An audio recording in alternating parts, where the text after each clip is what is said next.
చెప్పినప్పుడు రాజీనామా ఇవ్వు అని చెప్పేది ఒక సాంప్రదాయం ఉంది. అదొక దరిద్రమైన సాంప్రదాయం అయినా అదొక సాంప్రదాయం. సో ఇప్పుడే ఎందుకు అనేది ఒకసారి మనం గమనిస్తే దావోస్ వెళ్ళొచ్చి జరిగిన ఇన్సిడెంట్స్ మనం చూస్తున్నాం అండి. అండ్ మీలాంటి మీడియా పెద్దలే చెప్తున్నారు మన రాష్ట్రానికి ఏమీ అసలు పెట్టుబడులు రాలేదు, అక్కడి నుంచి వెళ్ళొచ్చిన మాట్లాడలేదు. సీఎం గారు వాళ్ళు మాట్లాడతారు. సో వాట్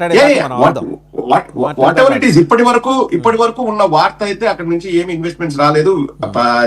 చంద్రబాబు గారు వెళ్ళి చదువు చెప్పారు, ప్రపంచానికి అంతా చదువు చెప్పారు, ఏఐ చాట్ జీపీటీ మేమేం చేస్తాం అన్నది నిరూపించారు, అది అంటున్నారు.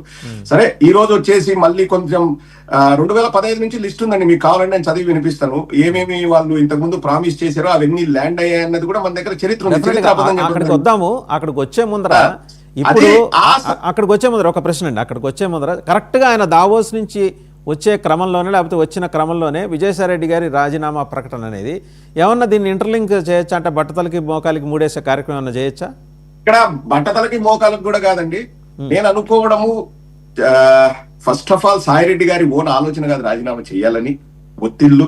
రెండోది నీకు ఒత్తిళ్లు ఉన్నప్పుడు ఏ సమయంలో ఎప్పుడు రాజీనామా చేయాలో మేము చెప్తాం అప్పుడు చెయ్యి అనేది కూడా ఒక ప్రతిపాదన అయితే ఉంటది. బీజేపీ చెప్పిందా, చంద్రబాబు నాయుడు గారు చెప్పారా ఆయన రాజీనామా చేయమని?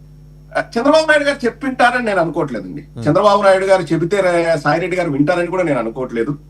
నాకు తెలిసినంత వరకు ఇప్పుడు ఎందుకంటే మన కరాఖండిగా తెలిస్తే బీజేపీ చెప్పిందని చెప్పడానికి నాకేం అభ్యంతరం లేదండి, ఎందుకంటే బీజేపీ వాళ్ళు నా దగ్గరికి ఏం రారు. కానీ ప్రాబ్లం ఏంటంటే వాళ్ళు కరాఖండిగా చెప్పారు అన్నది వాళ్ళ నోటి నుంచి వాళ్ళు చెప్తే తప్ప మనకు అది ఎప్పటికీ బయటికి రాదు. బట్ నేను అనుకోవడము ఈ పరిస్థితులు ఇవన్నీ చూస్తే ఇప్పుడు 9.5 సంవత్సరాలుగా నన్ను పెంచి పోషించిన మోదీ గారికి, అమిత్ షా గారికి ధన్యవాదాలు అన్నారు సాయిరెడ్డి గారు వారి మెసేజ్ లో. సో అంటే సాయిరెడ్డి గారికి సాఫ్ట్ కార్నర్ ఉంది వారి పైన అన్నది ఆ మెసేజ్ చూస్తే తెలుస్తుందండి.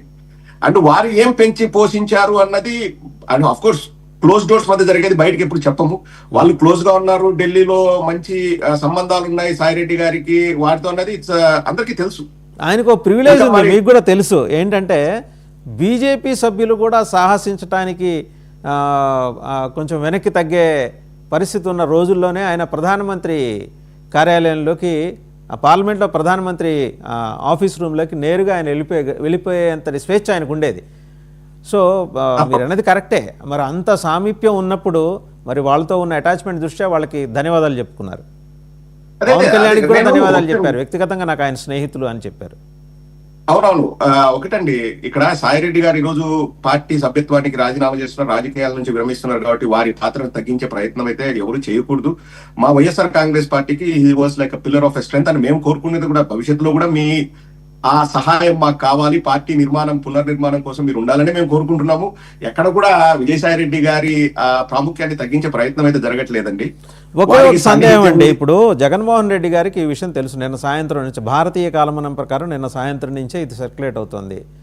ఆయన యూకేలో ఉండుండొచ్చు, ఆయన వ్యక్తిగత కార్యక్రమాలు ఇచ్చా యూకే వచ్చారు. బట్ ఏదో ఒకటి పార్టీ అధ్యక్షుల వారిగా ఆయన ఇంతవరకు ఎందుకని స్పందించలేదు జగన్మోహన్ రెడ్డి గారు? అంటే ఇండియాకి వచ్చిన తర్వాత స్పందిస్తారు అని నేను అనుకుంటున్నాను అండి. బట్ ఎస్, తప్పకుండా ఎవరైనా అండి నిర్ణయాన్ని వెలువడించే ముందు అందులోనూ రాజకీయాల అతీతంగా సాయిరెడ్డి గారికి జగన్మోహన్ రెడ్డి గారికి అనుబంధం ఉందండి. ఇవి రాజకీయాలు మాత్రమే కాదు, రాజకీయాలు అన్నవి నాకు తెలిసి అవసరం కోసం అంటే పార్టీ అవసరాల దృష్ట్యా సాయిరెడ్డి గారు రాజకీయాల్లోకి వచ్చారని నేను అనుకుంటానండి. బికాజ్ అంతకంటే ముందు వారు అకౌంటెంట్ గా జగన్మోహన్ రెడ్డి గారితో ఎన్నో ఏళ్ళు సుదీర్ఘ ప్రయాణం వారిది. సో తప్పకుండా ఆ మెసేజ్ అయితే జగన్మోహన్ రెడ్డి గారికి తెలియజేయకుండా అయితే సాయిరెడ్డి గారు పెట్టరు, అది 100% అండి. నోటీసులో రాజీనామా చేశారని అనుకోవచ్చా? నోటీస్ లో అంటే వారిద్దరి మధ్య ఏం చర్చ జరిగింది అనేది మనకు తెలియదండి. బట్ తెలియకపోవచ్చు, బట్ ఎంతో కొంత ఆయన నాలెడ్జ్ లో పెట్టి ఎస్ అండి నేను I've taken a decision, I've taken a call, I want to quit Rajya Sabha అని చెప్పి ఏమన్నా ఒక మెసేజ్ అయితే పంపించుంటారుగా, ఓవరాల్గా మాట్లాడుకోకపోయినా. లేదు, నాకున్న ఇన్ఫర్మేషన్ మాటలు కూడా జరుగుతాయని నేను అనుకుంటున్నానండి. ఖచ్చితంగా చర్చ అంటే ఏం చర్చ జరిగింది వారి మధ్య జరుగుతుంది కాబట్టి మనకు తెలియదు, మనకు ఎవరు వారిద్దరు అందుబాటులో ఉండరు, మనం వాళ్ళతో మాట్లాడలేం కాబట్టి. బట్ ఇందాక పార్లమెంట్ బయట మాట్లాడారండి. ఆయన మాట్లాడినప్పుడు ఏం చెప్పారంటే, నేను జగన్మోహన్ రెడ్డి గారితో కన్వే చేసిన తర్వాతే ఈ నిర్ణయం తీసుకున్నాను, అదే ఇలా చేయబోతున్నాను, రాజీనామా చేస్తున్నాను అని చెప్పిన తర్వాత. అండ్ ఇంకో మాట కూడా అన్నారు, నా రాజకీయ జీవితంలో ఏ రోజు అబద్ధాలు చెప్పలేదు, చెప్పను కూడా. ఒకవేళ నేను అబద్ధాలు చెప్తాను అని మీరు అనుకుంటే అది మీ విజ్ఞతకే వదిలేస్తున్నా. మీరు సడన్గా రాజీనామా చేయడానికి కారణం ఏంటని అడిగితే ఇప్పుడున్న రాజకీయ పరిస్థితుల్లో నేను న్యాయం చేయలేని అనిపించింది, అందుకే రాజీనామా చేశాను. ఎవరికి న్యాయం చేయలేని అనిపించింది ఆయనకి? మేబీ ఇప్పుడు అదే అండి, మళ్ళీ నేను ప్రతిదానికి ఆన్సర్ అక్కడే ఉంది. ఇప్పుడు ఒత్తిళ్లు చేస్తూ బీజేపీ వాళ్ళు ఒత్తిళ్లు చేస్తూ నేను చెప్పినట్లు విను అంటే పార్టీకి సక్రమంగా న్యాయం ఎక్కడ చేయగలరండి వాళ్ళు? ఎవరైనా కానీ. ఇప్పుడు రెండండి, ఇప్పుడు క్రికెట్ చూసినా కానీ ఒక ఇంటర్నేషనల్ క్రికెటర్ టీమ్ లోకి సెలెక్ట్ అవ్వాలంటే ఎన్నో ఆటలు ఆడాలి, రంజీ ట్రోఫీ ఆడాలి, గల్లీ క్రికెట్ ఆడాలి, అక్కడి నుంచి వచ్చి అక్కడికి వస్తారు పైకి. కానీ రిటైర్ అవ్వడం అన్నది వారి సొంత చేతుల్లో ఉంటుంది.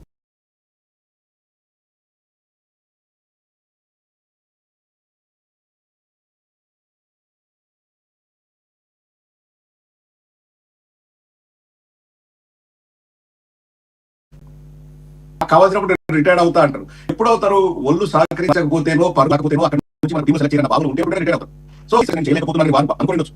లేదు నన్ను చేయనివ్వట్లేదన్న భావన చేయనివ్వట్లేదని మళ్ళీ మా పార్టీ సైడ్, ఎందుకంటే మా పార్టీ నుంచి ఏదైనా ప్రాబ్లం ఉంటే ఆయనకు సాల్వ్ చేసుకుంటే ఆ శక్తి ఉంది, ఆ సాహిత్యం కూడా